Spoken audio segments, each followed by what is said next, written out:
So heading into the draft, a lot of different experts had a lot of different projections on Jordan Love. There was a lot of talk that the New England Patriots would be drafting him at the 23rd overall pick, and he could pretty much replace Tom Brady. There was talks that the Colts would be interested, that the New Orleans Saints, who picked right before that, would be interested in Jordan Love, maybe as the successor to Drew Brees.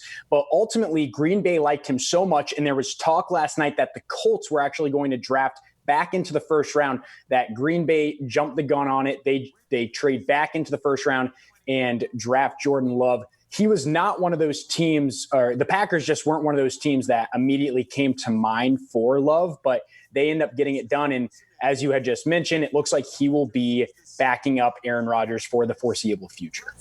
But when do you expect him to even be able to play? Because Aaron Rodgers is still in a pretty good mode right now.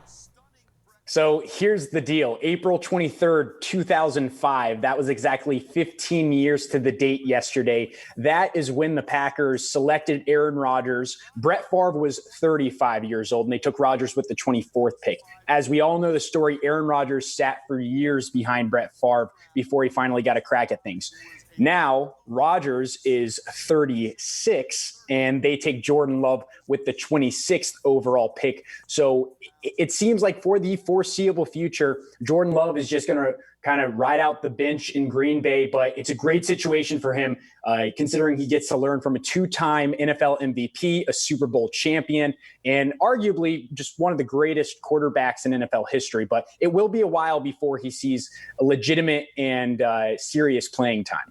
So we are running out of time, but I do want to ask one more question. Because of the coronavirus concerns, what's going to happen now with him actually going over to Green Bay? Yeah, so in most years, right now, Jordan Love would be on a plane heading to Green Bay, meeting the front office, meeting the fans. There would be media staging, and he would be introduced to the Green Bay faithful. Right now, that's up in the air. NFL teams aren't meeting whatsoever. So from what we understand is that he's going to be here in town. He's been training with his high school coach, Brian Nixon. So it's just a crazy time. It's all up in the air. And when he does eventually get to Green Bay, we'll be happy to cover that. And right now, he's just still a local guy.